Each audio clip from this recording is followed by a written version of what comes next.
Now, how do I feel about our chances of picking up 3 points versus West Ham in the London derby game tomorrow, Stamford Bridge at 8 PM? I have to say that I'm feeling kind of entitled, and the main reason for this is literally because we're a top 4 club, we're a big club, we have a massive reputation, and clubs like us, we don't lose 3 games in the bounce. Yes, I've spoken about the sympathies I've had for the context behind why we haven't got these wins.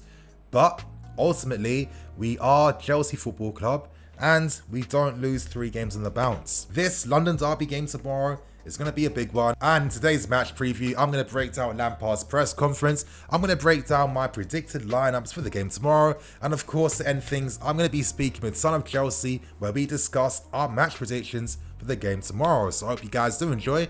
But before I continue on, I want to say a massive shout out to eToro for sponsoring Blue Lions TV. Now, eToro sponsor many Premier League clubs. I'm sure you've seen them before. And for you guys that don't know who they are a global investment platform with over 16 million registered users. But anyway, you guys recently, and especially with how the entire 2020 period has been, eToro, they wanted to gauge the fans' responses watching their teams play from home. Now, the results typically were pretty negative, with most fans revealing that they aren't enjoying watching the games at home as much, with 73% revealing that they're getting distracted watching their teams play from home. Now, I guess if you're going to get distracted by one thing, let that be eToro, because currently, for anyone interested and curious in investing, eToro have the CopyTrader tool, which basically means that you follow the top performing investors, meaning that whenever they invest, you make the same investment automatically at no additional cost. This is the perfect tool for anyone that's always been curious to start investing but don't have the time to get involved. So you guys, go to the description, you'll find my link there, click on it and learn more about what eToro has to offer. But without wasting any more time, we get straight in with the press conference review. Now, the first thing that I wanted to know was whether Ziyech and Hudson-Odoi are going to be available for the game versus West Ham. Now, positive news is that these guys are now training again, but is this game maybe a bit too soon? I guess time will tell. Naturally, of course, we're playing against West Ham. Declan Rice is going to be brought up in the conversation, and Lampard was asked if the club make a mistake letting Declan Rice leave, with Lampard basically saying, we didn't make a mistake, this isn't linear. You don't always know how young players are going to develop, but all we know is massive credit goes out to Declan for proving that he has the ability to play at a higher level. To play at this level, he's done extremely well, and to be honest, if I'm Declan Rice, you're going to take this game extremely serious tomorrow, because this is a massive opportunity to force the club to make a bid for you in this January window. Now, talks then moved on to Lampard being addressed for some of the tactical decisions he's been making in previous games. Now, 3 players in particular, in Werner, Kai and Pulisic, the fan base has been questioning whether Lampard has been playing them in their best positions. Now, to start with one player by one, with Pulisic first, he was criticised because Lampard started him down the left-hand side versus Wolves before moving him on to the right-hand side, where his influence in the game was not as strong. Now, as Lampard stated, he simply did this to bring a new threat to the game. Now, for me, we do this all the time. Throughout that entire 17-game unbeaten run, we were seeing players moving between the lines together, interchanging positions, playing close together at times as well. That's what Lampard wants to see. So I don't think there's anything wrong with wanting to bring a different type of threat into the game, especially when it's something that has worked in our favour time and time again. But to move on now to Kai Havertz, Lampard stated that with Kai, he suits playing in a 4-3-3. Before he got COVID, Kai's performances were good, his one-touch play, moving between the lines, he was going on driving runs, receiving the passes, and he looked a lot more positive. I mean, we all know that we signed Kai for his versatility. I mean, this was not a player that played in one set position at Leverkusen, that was not the case, and I just feel sometimes, if you want to critique, it's got to stick. Can't critique something that you're okay with working for 17 games until we lose 1 or 2 games, and now it doesn't work anymore and it's not good enough. It's unfair, it don't work like that, and it's not showing the application of the understanding for the game, in my opinion. But To now end with Timo Werner, I think he's been one of the biggest ones because people feel like he's being used exclusively as a left winger, which I don't think is the case. As Lampard said himself, he prefers to have a focal point up front, and throughout Werner's career at Leipzig, he made his name playing off a focal point. Werner moving to the left-hand side, playing there does not mean he's playing as a left winger. We're not getting Werner to receive passes from the halfway line, to put crosses inside the books.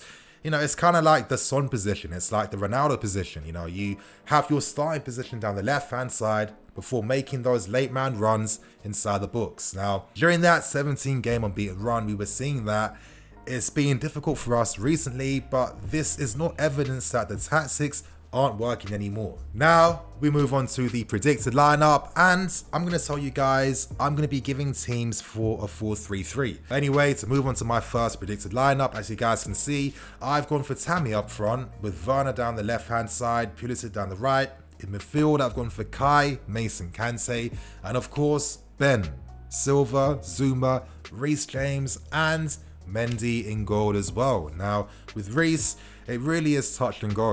Reports are suggesting that there's maybe a slight glimmer of hope that Reece could take part in the game tomorrow. And for this first predicted lineup, it really is the best possible one we could play if things come and work in our favor. As every week goes by, I'm imagining that Kai's fitness is getting back and is getting stronger. So, I'm hoping tomorrow that he is going to look a lot more assured and hopefully a lot fitter because, I respect and sympathize that when you have COVID, it's very serious. It takes a long time for you to get back to full speed. I know this from family or friends and people that I know through people that have caught it. It's not very pretty. So I understand it is going to take some time, and I guess it's just a matter of waiting until Kai is back to his best. But there you guys is my first predicted lineup. So now I'll move on to the second and final one. This lineup is a lot more realistic because of course this is a predicted lineup.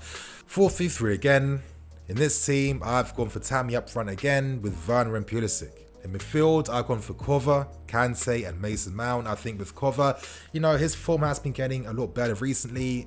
He provides something in the final third. Against West Ham, though, could we miss out on having that attacking threat from Mackay? But at the same time, it's not like Kai's fitness and form has been great in the first place. Kova is a great player, and this could be a great opportunity to keep that midfield balance in the game tomorrow.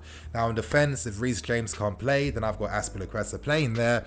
Aspie is Aspie, he's still very reliable. Of course, when you attack down the flanks with him, it's not the same. The quality is not there, and I'm curious, if we're using Aspie against a deep defensive West Ham team, are we going to be able to break them down? If we don't have Reece's ability to tuck in midfield, Reece's crosses from out wide, his overlapping runs, etc, etc, only time will tell.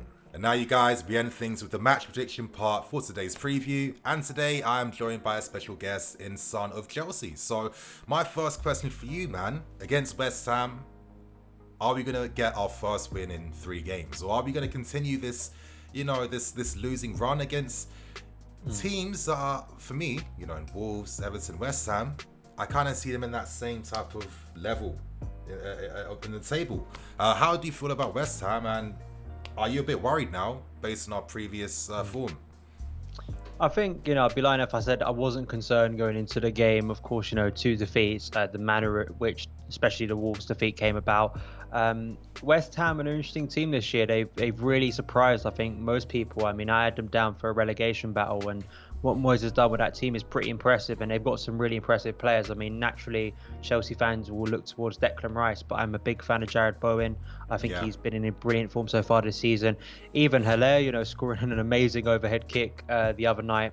I think it was against Crystal Palace, wasn't it? So he's in some good goal scoring form after barely scoring for a long time. Just typical coming up against Chelsea.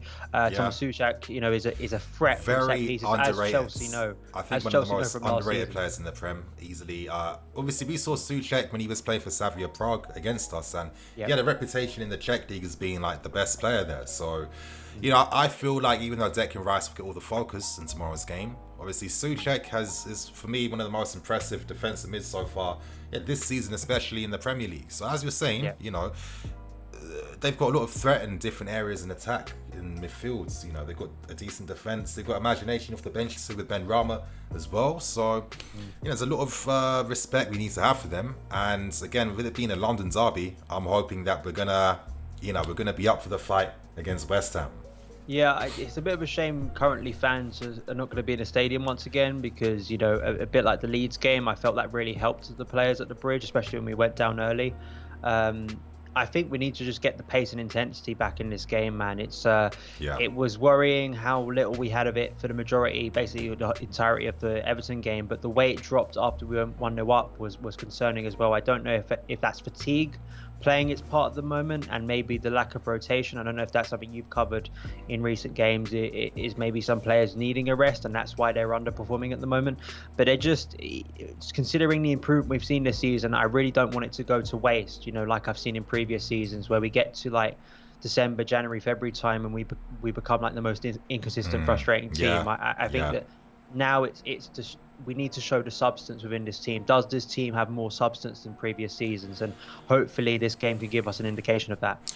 Yeah, I mean, it kind of feels like we most definitely have to see a reaction of some kind. And the fact that at least the team has a few days for, you know, to like, you know, get some rest, hopefully extra sessions in training as well. Hopefully they come back with a different mentality, different focus, and with more confidence because, you know, for me, I really think that fatigue has played a massive part recently in some of the really poor showings we've seen. That game versus Wolves, especially for like the final half an hour. I mean, it felt like there were so many mistakes, so many poor pieces of individual play that, I don't know, it was so alien to see a performance like that compared to how we've been this season, even at the start of the season where things weren't perfect.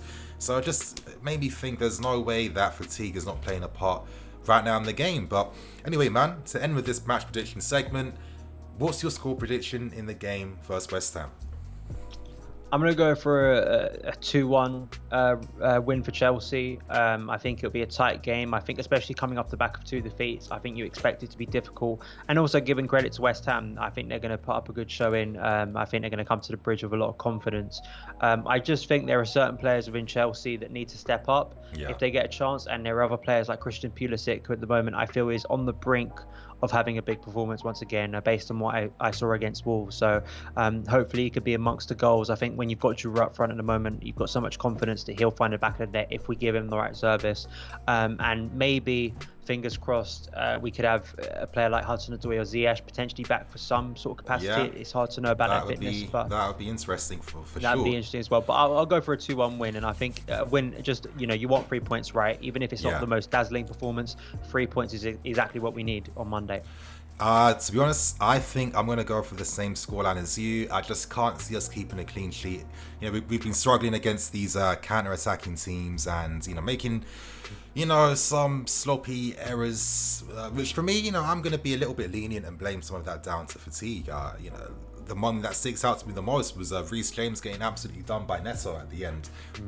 At the start of the game, that would never have happened. So that's our score predictions, you guys. 2-1 win to us against West Ham. Let's see what happens. And on that note, I'm going to wrap things up and keep things moving.